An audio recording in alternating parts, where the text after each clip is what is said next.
नमस्कार। मैं इस कार्यक्रम को आगे बढ़ाना चाहता हूँ तो इस प्रकार है। कहना तो बहुत कुछ चाहते हैं, एहतराम नहीं आता। कहना तो बहुत कुछ चाहते हैं, एहतराम नहीं आता। बैठे हैं मंच पर सामने चांद तारे, सुनने को जी चाहता है। कार्यक्रम को आगे बढ़ाते हुए मैं मुख्य वक्ता associate professor doctor Krishna Kumar Srivastava sir को बुलाना चाहता हूं, लेकिन इसके पूर्व मैं उनका एक संक्षिप्त परिचय आप सभी के समक्ष रखना चाहता हूं। सर, आपका जन्म मधुकरपुर जनपद रायबरेली उत्तर प्रदेश में हुआ। लेखन के क्षेत्र में आपने अभूतपूर्व योगदान दिया। शिव मूर्ति के कथा साहित्य पर महत्वपूर्ण पुस्तक आपने संपादित की। इसके अतिरिक्त आलोचना की प्रगतिशील परंपरा एवं भूमंडलीकरण और दाम्पत्य संबंध आपकी पुस्तकें हैं। आपने विभिन्न पुस्तकों में शोध पत्र, साहित्यिक पत्रिकाओं में कविताएं, पुस्तक समीक्षा एवं आलेख प्रकाशित किए हैं। अध्यापन के क्षेत्र में आपके पास काफी व्यापक अनुभव रहा है। आपने वैसवारा पीजी कॉलेज लालगंज रायबरेली उत्तर प्रदेश में अध्यापन का कार्य प्रदान किया 1997 से लेकर 2002 तक। इसके पश्चात आपने फिरोज गांधी कॉलेज रायबरेली उत्तर प्रदेश में अध्यापन का कार्य प्रदान किया 2003 से 2006 तक। वर्तमान समय में आप आसनसोल गर्ल्स कॉलेज में एसोसिएट प्रोफेसर के रूप पद पर कार्यरत हैं। अब मैं ज्यादा समय ना लेते हुए सर से यह आग्रह करता हूं कि वे मंच पर आए और अपना अमूल्य वक्तव्य रखें। सर, मंच पर आपका स्वागत है।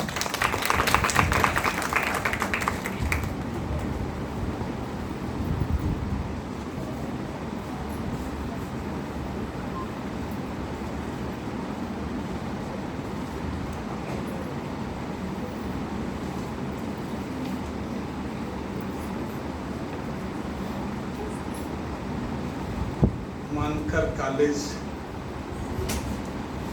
के यशस्वी प्राचार्य आदरणीय सुकांत भट्टाचार्य जी, हिंदी विभाग की वरिष्ठ शिक्षिका और वर्धमान और अब काजी नजरुल विश्वविद्यालय में हिंदी अध्यापन करने वाले सभी प्राध्यापकों की दीदी आदरणीय कुसुम राय जी, हिंदी विभाग के ही वरिष्ठ प्राध्यापक और मेरे अभिन्न मित्र, अगर अपनी मित्रता की बातें करूं तो पर्याप्त समय जाया होगा, प्राचार्य जी को जाना भी है बाहर, तो लेकिन लोक संवरण कर ले रहा हूं और ज़्यादा बातें नहीं। हम लोगों ने साथ पढ़ाई भी कुछ की है, लखनऊ विश्वविद्यालय में प्रोफेसर कोर्स किया है साथ साथ, और तमाम गोष्ठियों में बहुत आखिरी समय और ये देख कर कि आपका हिंदी विभाग पर्याप्त समृद्ध विभाग है, ईर्ष्या होती है आपसे। आपके यहाँ 7 प्राध्यापक हैं, संयोगिता जी, धर्मेंद्र जी, पूनम जी, पूजा जी, बैजू जी, सभी प्राध्यापक साथी, और संथाली विभाग के प्राध्यापक साथी, उनका परिचय भी मुझे प्राप्त हुआ था, मरांडी सर, और जो भी प्राध्यापक साथी हों, यहाँ के पूर्व छात्र छात्राएं, सूचना मिली बहुत सारे आए हुए हैं, मैं सबको तो नहीं पहचानता। सुनील कुमार जी अक्सर गोष्ठियों में मिल जाते हैं, उनके साथी, उन सारे जो पूर्व छात्र छात्राएं आए हों उनके प्रति स्नेह, और साथ ही इस विभाग के और पूरे महाविद्यालय परिवार के समस्त छात्र छात्राओं। मैं 10 वर्ष बाद इस महाविद्यालय में आया हूँ और देखता हूँ कि इस महाविद्यालय का कायाकल्प हो चुका है। 2008 में संभवतः दिनकर पर एक राष्ट्रीय संगोष्ठी हुई थी और 2013 में रामविलास शर्मा पर केंद्रित एक गोष्ठी में, राष्ट्रीय संगोष्ठी में इस महाविद्यालय में आना संभव हुआ था और नीचे एक सभागार था। अब तो सारी स्थितियां बदल गई हैं। बच्चों के चेहरे पर भी थोड़ी किंचित, चाहे परिवेश का असर हो या जो भी, अलग ताजगी दिख रही है। इतने भाषण सुनने के बावजूद भी अभी ऊबे हुए नहीं लग रहे हैं आप सब, इसलिए लगता है कुछ बातें आपके साथ की जा सकती हैं। बड़ी सैद्धांतिक बातें नहीं करूंगा, उसका अवकाश भी नहीं है। व्यवहारिक बातें करूंगा और उन व्यवहारिक बातों के सूत्र प्राचार्य जी के वक्तव्य से खोज करके कुछ संदर्भ वहां से लेकर के मैं अपनी बात आगे करता हूं। यद्यपि विषय हमारा है तकनीकी क्षेत्र में हिंदी, और एक संदर्भ और कि ये भले हम हिंदी दिवस का पालन कर रहे हों, भले हम हिंदी पखवाड़े की बात कर रहे हों, हिंदी माह सितंबर की बात करें, लेकिन ध्यान रहे ये अहिंदी भाषी लोगों के लिए, या अहिंदी भाषी संदर्भ ना भी प्रयोग करें तो जो राजभाषा निर्मित की गई थी, राजभाषा से हिंदी का फलक बहुत व्यापक है। कुछ संदर्भों में तो राजभाषा ने हिंदी का अहित किया है। तो मूलतः ये राजभाषा हिंदी का पखवाड़ा है, ये राजभाषा हिंदी का हिंदी दिवस है, हिंदी माह है। लेकिन हम हिंदी के प्राध्यापकों के लिए, हिंदी के जितनी छात्र छात्राएं बैठे हैं उनके लिए, और कम से कम 60 करोड़ भारतीयों के लिए, 60, और तमाम लोग तो और 70 करोड़ तक बोलते हैं, लेकिन उनका अभी तक का जो सेंसेक्स है वो 2011 का 50 करोड़ से ऊपर का है। उन सारे लोगों के लिए हिंदी एक दिन की नहीं, एक पखवाड़े की नहीं, एक माह की नहीं, पूरे जीवन की भाषा है, मृत्यु पर्यंत की भाषा है।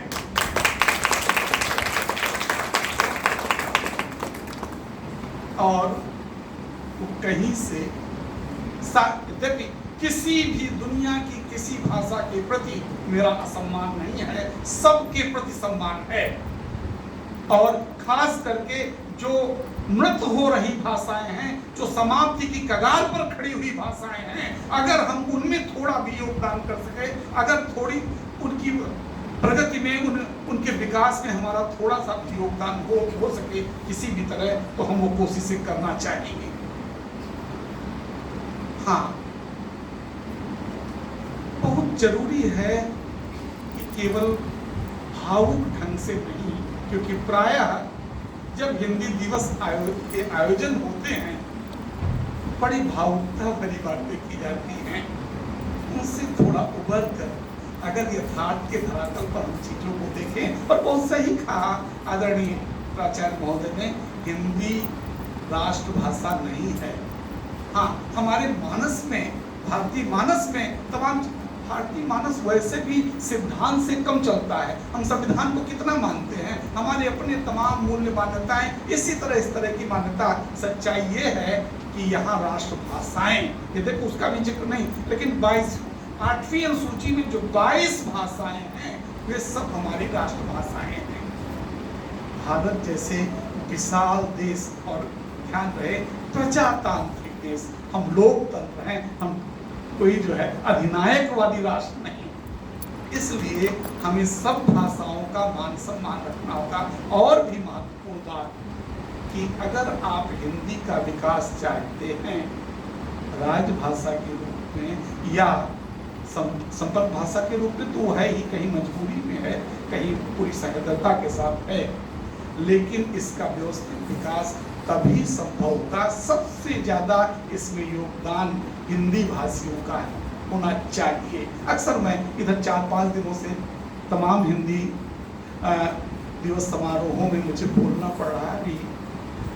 टीडीबी कॉलेज में बोला हूँ, मेरे कॉलेज में भी था, और हिंदी कॉलेज कई एक आयोजनों में लगातार बोल रहा हूँ कि सबसे जरूरी है हिंदी समाज के लोगों का कर्तव्य, जिसकी ओर संकेत किया था प्राचार्य जी ने, वो केवल बंगाल के संदर्भ में नहीं।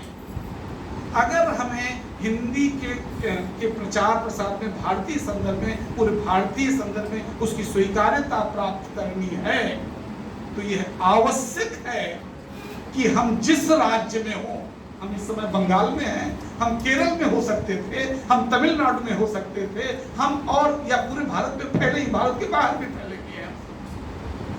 तो यह एकदम अनिवार्य है कि और नहीं तो कम से कम बोलचाल की भाषा के रूप में, यद्यपि लिखने पढ़ने की भाषा के रूप में भी सीखा जा सके तो बहुत अच्छी बात है, लेकिन लिखना पढ़ना अगर मुश्किल लग रहा हो जिनके लिए, बोलचाल की भाषा के रूप में हम स्थानीय भाषा को स्वीकार करें, खुले मन से स्वीकार करें। हमें बांग्ला जानी ना बोलने का कोई मतलब नहीं है। वहीं आप केवल बांग्ला का विरोध नहीं कर रहे हैं, केवल बांग्ला का असम्मान नहीं कर रहे हैं, आप हिंदी के लिए भी जगह कम कर रहे हैं। क्योंकि अगर आप कहेंगे अभी बांग्ला जानी ना, तो बांग्ला वाला क्यों हिंदी जानेगा, मलयालम वाला क्यों हिंदी जानेगा, तमिलनाडु वाला क्यों हिंदी जानेगा, क्यों?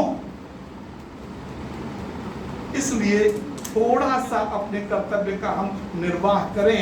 भारतीय संविधान में भी इसका जिक्र है कि हम त्रिभाषा फार्मूले को स्वीकार करें, बल्कि अंग्रेजी ना आए तो उतनी शर्म की बात नहीं है। यद्यपि वैश्विक संदर्भ में हमारा जैसा मानस्य है, जैसी तकनीकी स्थिति है, वैसी स्थिति में उसका जानना भी जरूरी है। लेकिन ना भी जानेंगे तो चलेगा, लेकिन हम जिस राज्य में रह रहे हों उस राज्य में यह कहें कि हम स्थानीय भाषा नहीं जानते, ये हमारे लिए शर्म की बात है। अगर जो है कहीं दूर से आए हुए हों, पहले की पृष्ठभूमि वहाँ की ना हो, ठीक है, सीख जाएंगे, लेकिन सीखने की कोशिश करनी होगी। तभी पूरे भारत के लोग, जो अहिंदी भाषी क्षेत्र के लोग कम से कम हैं, तभी हिंदी सीखने के लिए जो है प्रेरित होंगे, मन से, उल्लास के साथ, उत्साह के साथ। इसलिए हिंदी का विकास भारतीय भाषाओं के विकास से जुड़ा हुआ है। इस चीज को लगातार हम अपने मानस में बनाए रखें। ये बोध अगर हमारे अंदर नहीं आता तो इस तरह से हम हिंदी दिवस का पालन कर लें, हिंदी पखवाड़े का पालन कर लें, वो ठीक है, लेकिन सही अर्थों में भाषा का विकास तभी संभव होगा जब उसके बोलने वाले उदार होंगे, जब उसके बोलने वालों का अपना एक विशिष्ट चरित्र होगा, जब उसके बोलने वालों की अपनी एक जीवन शैली होगी, जब उसके बोलने वालों के पूरे व्यक्तित्व से इस तरह का बोध होगा कि नहीं, ये सभ्य लोग हैं। भाषा का अपने आप में स्वतंत्र अस्तित्व तो नहीं है, उसके बोलने वालों की प्रकृति पर निर्भर होगा कि भाषा का उत्थान कैसे होगा। इसलिए ये बोध, और हमने जितनी लंबी यात्रा तय की है, इसलिए जो स्यापा करने वाले लोग हैं, रोने वाले लोग हैं, वो सही अर्थों में समझ नहीं पा रहे हैं कि कितने कम समय में ये भाषा विकसित हुई है। भले ही साहित्य के इतिहास में हम 1000 साल से ऊपर की बात करते हो, अमीर खुसरो से बात करते हो, और पीछे पुरानी हिंदी हेमचंद वगैरह से भी बात करते हो, मैं तमाम उदाहरण देकर बात समझा सकता हूँ, लेकिन क्योंकि तकनीकी हिंदी पर मुझे बोलना है इसलिए उस तरफ में नहीं जा रहा हूँ। 1000 साल का जो इतिहास है उसमें अलग अलग बोलियां हमारी हिंदी के रूप में जो है प्रतिष्ठित रही, संपर्क भाषा के रूप में। हम जानते हैं हिंदी के पहले ब्रज साहित्य की महत्वपूर्ण भाषा रही, अवधि से बहुत महत्वपूर्ण भाषा रही। ये हिंदी जो है ये खड़ी बोली इसका मूल आधार है, और मुझे लगता है हमने से किसी की मातृभाषा नहीं है, क्योंकि ये दिल्ली से देहरादून के बीच की, दिल्ली से मेरठ की बीच की बोली है जो राजभाषा के पद पर है। मैं नहीं जानता हम में आप में से कौन लोग जो है उस क्षेत्र के हैं। तो वैसी स्थिति में इसका जो पूरा विकास, और ध्यान रहे इस विकास में बंगाल का बड़ा योगदान है। कोलकाता में फोर्ट विलियम कॉलेज की स्थापना होती है 1800 में, और सही मामले में हिंदी की पढ़ाई लिखाई आरंभ होती है हिंदुस्तानी की, हिंदी की नहीं। और उसके पहले प्राध्यापक कोई हिंदी भाषी नहीं थे। आप सब जानते हैं जो हिंदी के छात्र हैं, भारतीय भी नहीं थे। एक अंग्रेज थे, जॉन गिलक्राइस्ट। हम सब जानते हैं हिंदी का साहित्य का इतिहास भी लिखने वाला कोई हिंदी भाषी पहला नहीं था, भारतीय भी नहीं था। वो आदमी कभी भारत आया भी नहीं। गारसा बितांसी इस्तवार हिंदुस्तानी, कहाँ फ्रांस में बैठ करके वो लिख रहा था। तो 1800 और 1835 के हम जानते लॉर्ड मैकाले की नीति आई भाषा मिनट्स के, और उसके आधार पर किस तरह से मूलतः अंग्रेजी को और उसके साथ साथ भारतीय भाषाओं के अध्ययन की बातें चलनी आरंभ हुई, और कैसे क्रमशः छोटी छोटी पुस्तकाएं बननी आरंभ हुई, और हिंदी संस्कृत मिश्र होगी की आम बोलचाल की भाषा होगी। श्री प्रसाद सितारे हिंद राजा लक्ष्मण सिंह वाले संदर्भ हिंदी के छात्र जानते होंगे। 1868 में आकर भारतीय हरिश्चंद्र कहते हैं हिंदी नई चाल में ढली, और अभी भी मानक हिंदी निर्मित नहीं हो पाती। और हिंदी की खूबसूरती भी कम से कम संपर्क भाषा की खूबसूरती है कि वो जहाँ उसे बोलने वाले लोग होते हैं उस स्थान के हिसाब से अपने को बदल देती है, बदल जाती है। जैसे बहुत बांग्ला मिश्रित हिंदी बोल रहे थे आरंभ में आदरणीय प्राचार्य, इसी तरह हैदराबादी हिंदी, इसी तरह मुंबईया हिंदी, इसी तरह पूर्वोत्तर की हिंदी, मणिपुरी, मतलब हर प्रांत में हिंदी का अपना एक अलग टोन जो संदर्भ दे रहे थे कि सबका गला अलग अलग होता है, तो स्वाभाविक रूप से उस गले से जो आवाज निकलेगी किंचित भिन्न निकलेगी। उस भिन्नता को हमें स्वीकार करना होगा, और उस भिन्नता के माध्यम से जो एक भाषा निर्मित होगी वो हिंदी का सौंदर्य है। हम उसमें अशुद्धियां न ढूंढें, हम उसमें जो है व्यंग न करें, हम उसके संदर्भ में नाक भाव न सिकोड़े, क्योंकि उस भाषा अगर शुद्धता का अतिरिक्त दावा होगा भाषा में, तो आप समझ लीजिए भाषा मर जाएगी। भाषा का विकास मूलतः यद्यपि राजभाषा के रूप में, मानक भाषा के रूप में शुद्धता अनिवार्य है, और खास करके जिस भाषा को बोलने वाले लोग हैं उनके लिए, जो उस मातृभाषा जिनकी है उनके लिए शुद्धता अनिवार्य है। लेकिन ध्यान रखें, जैसे ही किसी अहिंदी भाषी व्यक्ति के हिंदी उच्चारण पर आप जो है हंसते हैं या आप जो है व्यंग करते हैं, समझ लीजिए आप हिंदी का अहित कर